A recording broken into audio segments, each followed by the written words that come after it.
Eduardo Año, Commanding General of the Philippine Army, Vice Admiral Cesar Tacad, Flag Officer in Command, Philippine Navy, Lieutenant General Edgar Fallorina, Commanding General of the Philippine Air Force, recipients of the Presidential Medal of Merit and Presidential Legion of Honor, the Unified Commanders, former Chiefs of Staff and Officers of the Armed Forces of the Philippines, officers, non-commissioned personnel, men and women of the Armed Forces, members of the Foreign Armed Forces Attaches, fellow workers in government, honored guests, mga minamahal ko po kababayan, magandang hapon po sa inyong lahat.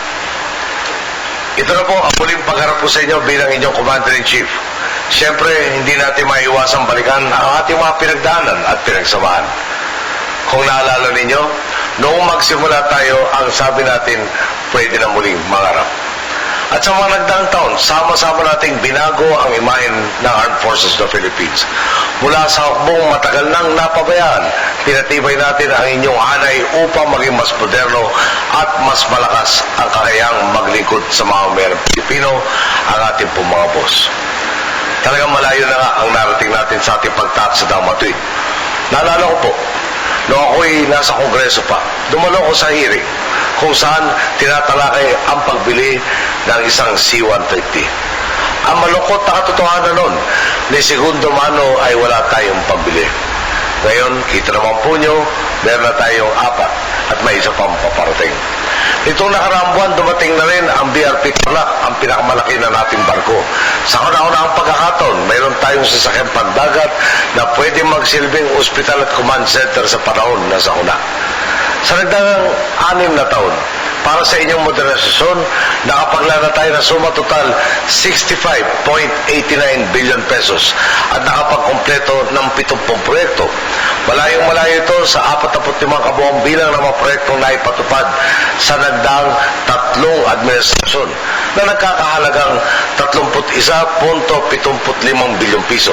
Sa madaling salita po, nadoble natin ang pondo, 1/3 o 1/3 lang po ang panahong inabot. Ang panahon nating naabutan, kuy-kuy kumpara sa 18 taon ng naunang 3 administrasyon. Paano po natin nagawa ito? Sa bawat takbang natin, lagi nating tanong, ano ba ang magiging pakinabang ng sambayanan? Kung ang sagot ay wala, o kung nakikita natin hindi naman nasasagad ang benepisyo sa ating mga kababayan, ipinatigil natin. Pinalitan natin ang mga programa at inisyatiba kung saan ang bawat pisong gugugulin ay magtataas sa antas ng kanilang kalagayan. Ang ating pong mantra, good governance is good economics. Noong kampanya, nakita natin ang bisa nito. May dinaan tayong bagong gawang kalsada sa Talisay, patungong Bacolod. Ito ay para makonekta ang kanilang airport sa komunidad. Noon, hindi nadadaanan at di napapansin ang lugar ng Talisay.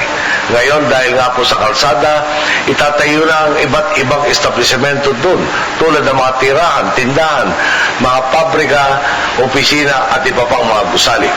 Dulo nito, dahil sa paghatid natin ng kailangang serbisyo sa pamamagitan ng isang kalsada, tumaas na ang antas ng pamumuhay ng ating mga kababayan doon at ito po ay umpisa pa lang. Ngayon, ganitong diwa rin ang ipinatupad natin sa ating uniformadong hanay.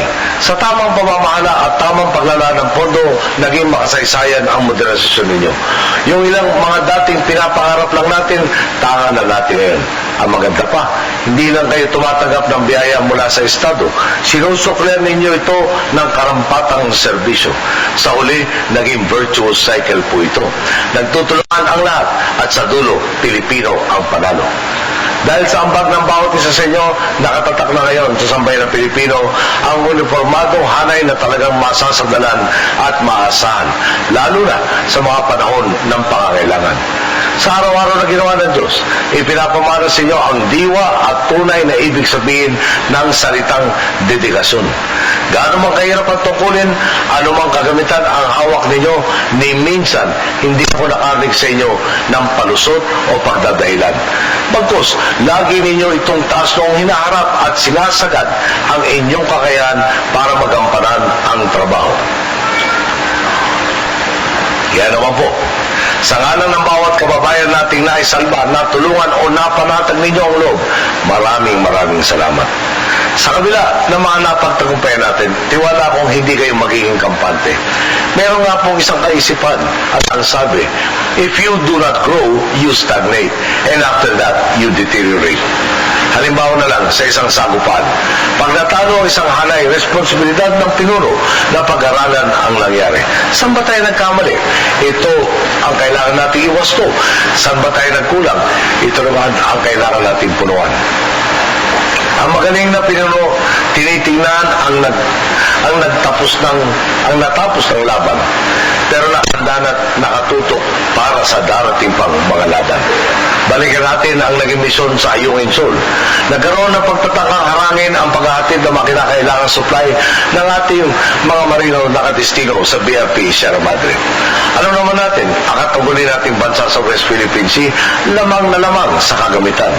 Nag-isip ngayon ang ating hugbong pandagat. Paano natin magagawa ang misyon? Ginamitan nila ito ng tinatawag na seamanship. Idaan nila ang ating fishing vessel sa mababaw na bahagi ng dagat, kaya di nakadikit ang mga moderno sasakyang pandagat ng katunggali. Dulo nito, mission accomplished. Tagumpay ang paghahatid natin ng supply sa BRP Sierra Madre. Ganitong tapang at paninindigan, diskarte at inobasyon ang di dapat mawala sa ating kaisipan. Di pwedeng maging dikahon, walang imahinasyon at kapos sa inspirasyon ang pagtutupad ng ating tungkulin. Kapag naging kampante tayo, pwede tayong manalo ngayon, pwede tayong magtagumpay bukas, pero yung kalabang ating natatalo, garantisado, hahanap din ng paraang manalo. Ang panawagan sa atin, bawat misyon na inyong haharapin, naway pag-aralan ito ng gusto. Anumang larangan o rango ninyo upang magbukas ng panibagong mga pagsipat at pag-unawa. Alalahanin ninyo na anuman ang kalagayan ng ating mga sistema, maaaring pagandahin pa ito lalo. Kailangan ding maparatili at mapaunlad ang kultura ng malaya at makatotohanang komunikasyon sa loob ng mga hanay. Di pwede na kung ano na lang ang gusto marinig ng nasa taas ay yung na lang ang sasabihin ng nasa ibaba. Kailangan parati makatotohanan ang sinasabi. Kasabay ng maring pagpapatupad ng command hierarchy at chain of command, kailangan mahikayat ang bawat isa sa pag-aambag ng mga panibagong ideya. Sa ganitong paraan, higit pang mapahusay ang ating pong serbisyo. Ang panahon ito ay panahon din ng pasasalamat. Nais ko pong kilalanin ang liderato ng ating sandatang lakas mula nang magsimula tayo hanggang sa puntong ito. Siyempre, kay Secretary Bolts Casmin, na nanguna para maitaguyod ang kultura ng mahusay, masusi at matibay na ugnayan sa pagitan ng mga opisyal at kawal ng ating mga hukbo at ating gobyerno. Alam po nyo, nung siya po ay aking hinirang, ang sabi niya sa akin, pwede ba 1 taon lang ako o 2 taon? Pasensya ka na, Secretary Gasmin, nakalimutan ko yung usapan natin yun. 3 days to go na lang, sakit mo na. Lieutenant General Glorioso Miranda, pati na sa mga nauna nating Chief of Staff, sa lahat ng ating mga service commanders, maraming salamat sa pagiging huwaran ninyong mga pinuno. Pinakakalan din natin ngayon ang 32nd Infantry Battalion.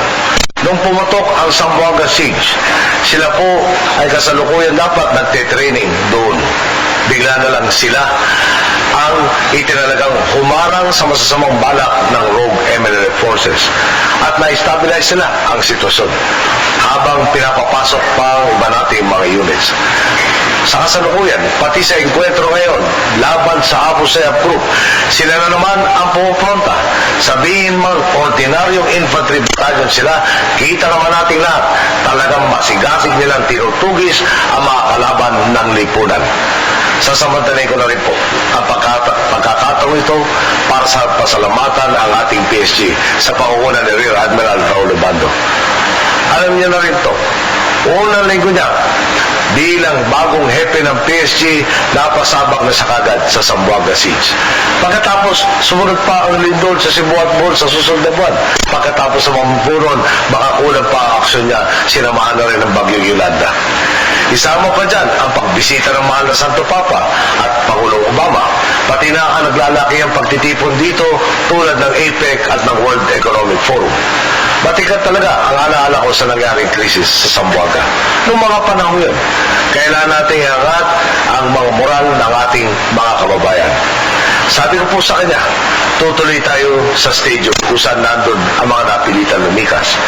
Ang sabi po niya, bilang group commander ng PSG, Sir, di natin na-panel yan. Di natin alam kung sino ang nandyan. Nasa mortar range din po ng ating kalaban. Yan lugar na yan.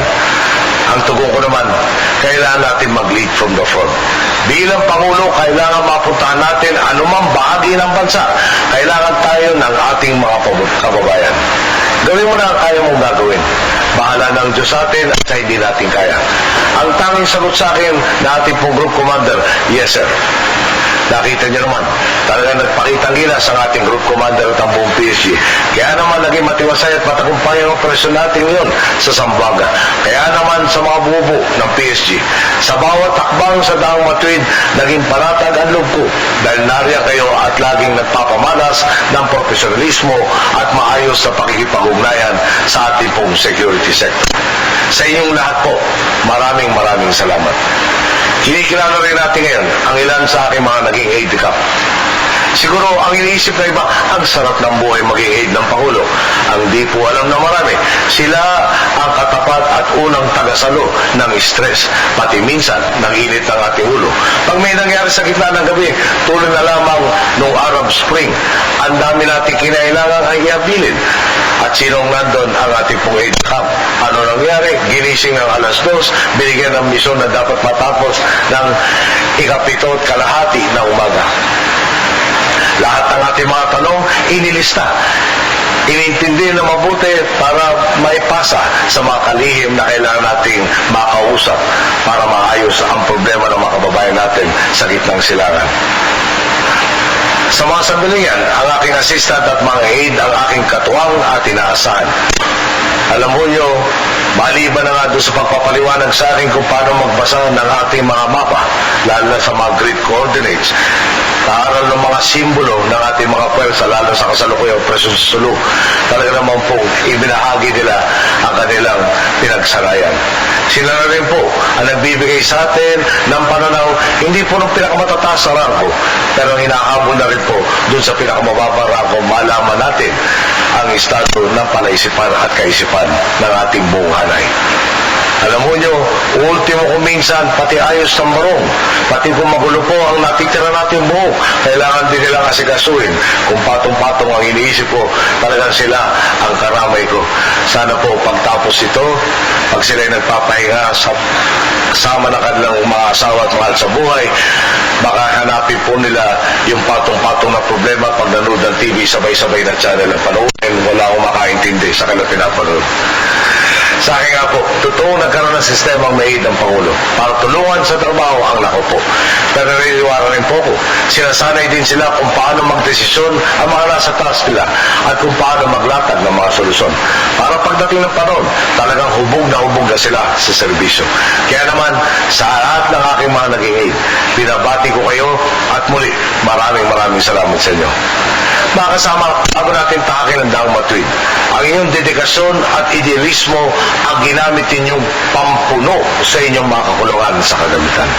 Ngayong ilang araw na lang ang natitira sa aking termino. Sa layo ng narating natin ay hindi ko maiwasan ang mapangiti kapag naiisip kong mas malayo pa ang kaya ninyong marating tapos ako'y magretiro. Kagaya nga ng labi ko sinasabi, simula pa lang ang lahat ng ito. Kung meron man akong iiwan ang sabihin sa inyo, ito ay huwag niyo sanang kalilimutan ang laging itinatanong natin sa tuwing nalalagay tayo sa isang sagandaan.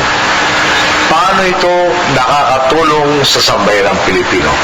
Kapag ang nasagot nyo dito ay oo, malamang po, nasa tama kayo. Mga kasama, ano naman ninyo? Noong panahon ng martial law, ginamit ang diktador at sandatahang lakas sa kanyang pang-aabuso sa ating mga kababayan. Halos isang dekadang naging hiwalay ang inyong hanay sa karaniwang mamamayan. Kaya nga, pasensya na po kayo, hindi ho halos isang dekada. Lampas na isang dekada po ang nangyari. Kaya nga, parang isang reconciliation at reunion ang nangyari nung EDSA People Power Revolution. At ngayon, di na maitatanging tunay na kayong katuwang at tagapangtanggol ng ating mga boss ang sambayanan ng Pilipino. Hari nawa ay manatiling kaisa ng sambayanan ng ating sandatahang lakas. Tiwala ko sa patnubay ng buong may kapal, sa ating patuloy na pagtotoo sa ating mga boss at sa matibay nating paninindigan sa ating bandila ay makakapag-iwan tayo sa susunod na henerasyon ng mas ligtas, mas matatag at mas maunlad na Pilipinas. Sa pagtatapos po, dito natin nadadama kung gaano kakapos ang pagsasabi lang ng maraming salamat po sa inyo lahat. Palagay ko po, talaga kinakatawa ko sa bayan ng Pilipino na damang-dama nila lahat ng sakripiso, lahat ng pinagdaanan nyo para sa kanilang kapakanan. At yan pong pagkabatid ng ating mga kababayan. Tandaan nyo, yan na rin po ang magpapatuloy na kung paano nakakalingayin naman ang talagang tumalinga sa kanila. Mabuhay po ang sa ating sandatahang lakas at maraming salamat. Magandang hapon po sa inyo. Thank you very much, His Excellency, for your message. Please be seated. Please be seated.